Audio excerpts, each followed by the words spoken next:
Pourquoi investir en crypto-monnaie en 2023?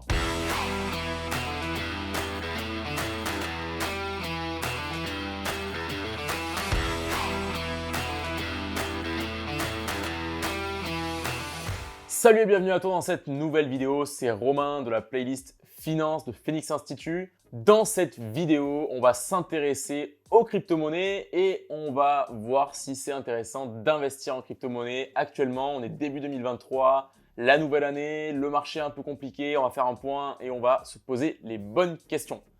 Tout d'abord, n'hésite pas à t'abonner à la chaîne de Phoenix Institute pour plus de contenu sur les cryptos, la bourse et même l'immobilier et l'entrepreneuriat. Et n'hésite pas à laisser un commentaire sur ton opinion du marché crypto en ce moment. Et si tu aimes ce contenu, bien sûr, à laisser un like. C'est parti. Alors, comme tu le sais actuellement, on est dans une période assez compliquée au niveau des marchés crypto. Le cours du Bitcoin, de l'Ether, etc. a énormément chuté ces derniers mois. Pas mal de personnes pensent qu'on peut aller encore plus bas, qu'on n'a pas encore atteint le bottom. Ce qui est évident, en tout cas, c'est qu'on est en période de bear market, que les cours ont énormément chuté, mais qu'il y a également pas mal d'opportunités. Donc, on va s'intéresser dans cette vidéo à comment préparer le prochain bull run et on va s'intéresser tout simplement au cycle des marchés crypto puisque c'est vraiment une des bases dans la thématique crypto qu'il faut absolument que tu maîtrises si tu investis dans les crypto-monnaies, c'est que le marché des crypto-monnaies est cyclique. Il y a en tout 4 phases qu'il faut bien maîtriser pour savoir dans quelle phase on se situe actuellement et du coup, prendre des décisions en fonction de la phase dans laquelle on se situe. Puisque en fonction de la phase, il va falloir prendre telle ou telle décision pour son portefeuille crypto. On va voir ça tout de suite. En tout cas, le fait est qu'actuellement, on est en bear market. Et dans une période de marché baissier, de bear market comme ça, en fait, il faut investir que l'argent dont on n'a pas besoin. Ça, c'est vraiment le préambule de cette vidéo. Je voulais absolument bien clarifier ça avec toi. Il faut absolument que tu n'investisses que l'argent dont tu n'as pas besoin. Alors, bien sûr, il ne faut pas que tu investisses l'argent que tu es prêt à perdre, puisqu'on n'est jamais prêt à perdre de l'argent. Donc, enlève-toi ça de la tête. On ne va pas perdre d'argent dans cette vidéo sur cette thématique des cryptos. Mais en tout cas, il ne faut pas que tu investisses l'argent dont tu as besoin. Donc, quand je dis ça, j'entends bien sûr l'argent pour payer peut-être un loyer, un crédit immobilier, l'argent que tu as besoin pour acheter, je sais pas moi, pour faire tes courses, pour maintenir le, je sais pas moi, le train de vie de ta famille, de tes enfants, etc. Voilà, ça c'est l'argent dont tu as besoin. Donc n'investis pas cet argent et investis seulement l'argent, on va dire l'épargne, l'excédent d'épargne qui te reste tous les mois. Donc voilà pour l'introduction de cette vidéo. Tout de suite, on va s'intéresser aux différentes phases de marché dont je te parlais juste avant. Il y a 4 phases en tout, comme je te le disais. Et ces phases, comme je te le disais aussi, elles vont déterminer quelles actions prendre pour son portefeuille. Alors, il faut savoir que la situation macroéconomique actuelle, elle est en fait, pour te faire un petit paysage rapide, ces derniers mois avec la crise de la Covid, ces dernières années même, les banques centrales ont énormément émis d'argent, en fait, ont émis énormément d'argent sur tous les marchés, que ce soit aux États-Unis, en Europe, bref, les banques centrales, ils sont allés plein pot. Les investisseurs ont pris peur et du coup, quand les investisseurs prennent peur en période de crise, eh bien, ils se rabattent vers des investissements beaucoup plus solides et ils cherchent des liquidités. Donc, bien sûr, les marchés crypto sont plus volatiles et on va dire, pour l'instant, n'ont pas encore acquis la confiance qu'ils devraient avoir auprès de tous les particuliers et même des investisseurs institutionnels, des investisseurs professionnels. Donc, les investissements crypto en période de crise, on sait que c'est un peu en demi-teinte, hein. Il y a beaucoup de personnes qui investissent dans les cryptos pour avoir des points d'entrée intéressants, ce qu'on va voir juste après. Mais il y a aussi énormément de personnes, notamment de particuliers, qui fuient les marchés crypto puisqu'ils cherchent du cash et ils cherchent à retirer leurs investissements puisqu'ils pensent que les cryptos vont s'effondrer et que c'est la fin des cryptos. Alors souvent, ils retirent au pire moment, quand le marché a fait moins 30%, moins 40%, voire plus. Ils retirent et du coup, bien sûr, ils ont perdu de l'argent, ils sont dégoûtés des marchés crypto et ils ne reviennent plus. C'est une erreur évidemment et c'est pour ça que le préambule de la vidéo disait bien de n'investir que l'argent dont tu n'as pas besoin. Alors, quelles sont ces fameuses différentes phases de marché dans un cycle? Alors, la première phase, c'est la phase d'accumulation.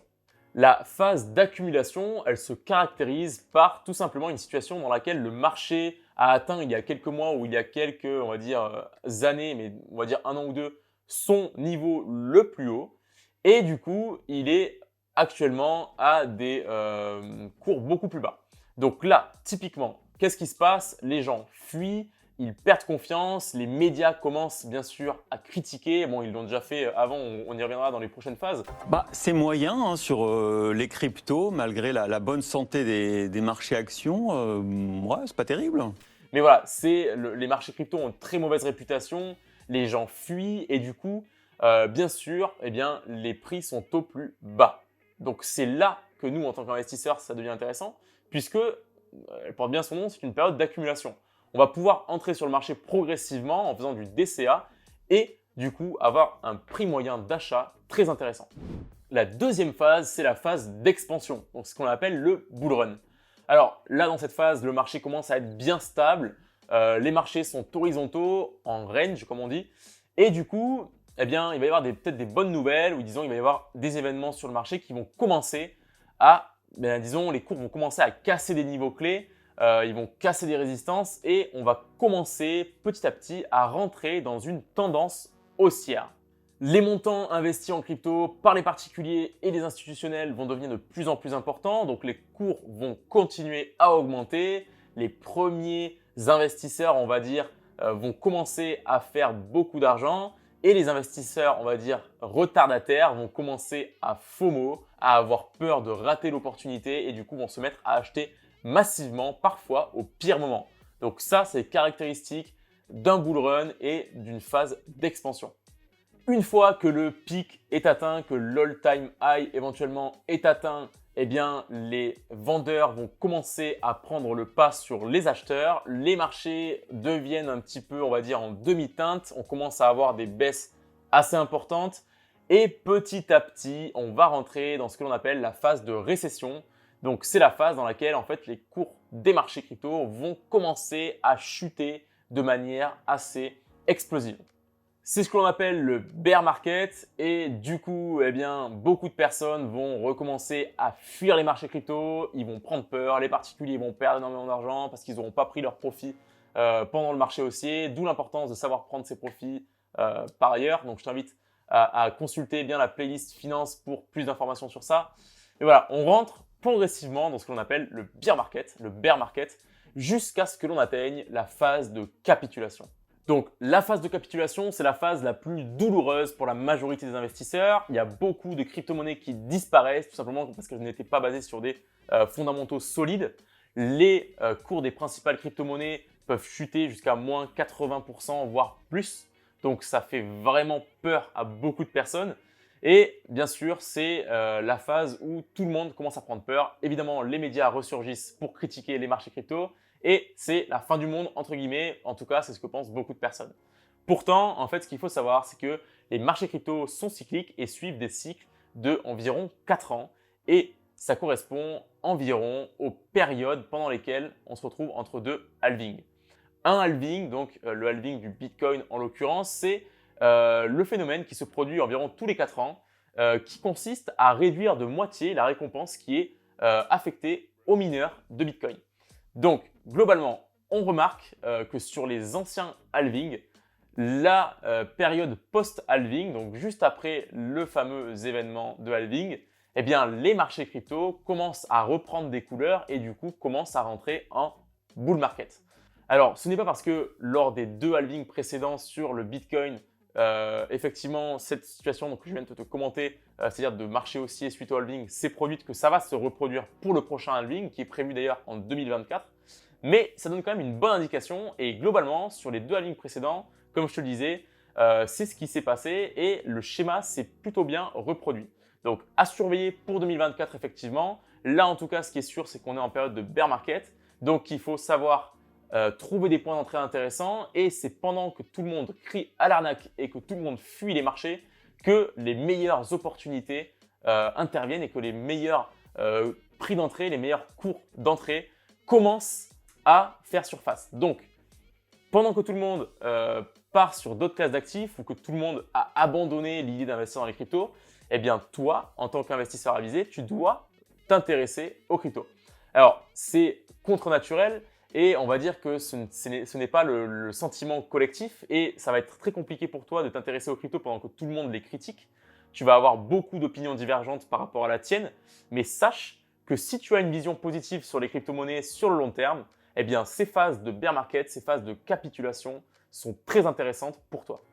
Voici ce qui m'amène à la deuxième partie de cette vidéo. On va passer rapidement sur cette deuxième partie puisque c'est en fait la notion de qu'est-ce qu'on fait. On a déjà un petit peu parlé. Comme je te le disais, c'est les moments pendant les périodes de bear market où il va falloir commencer à s'intéresser et même tu aurais dû déjà t'intéresser avant si tu ne l'as pas encore fait à trouver des points d'entrée intéressants puisque un marché baissier commence à devenir intéressant pour des investisseurs long terme. Mais globalement, moi, ce que je recommande, alors bien sûr, ceci n'est pas un conseil en investissement, encore une fois, mais pour être, entre guillemets, sur un portefeuille, on va dire, équilibré et peu risqué en période de bear market, globalement, si tu ne veux pas te prendre la tête, entre guillemets, 50% Bitcoin, 50% Ether te permettra d'avoir une protection de ton portefeuille, on va dire, pas optimale, mais on va dire plutôt avancée comparé aux personnes qui vont garder tous leurs shitcoins, etc. et qui vont commencer à tout vendre en pagaille. Donc voilà, convertis tous tes shitcoins, tous tes altcoins, etc.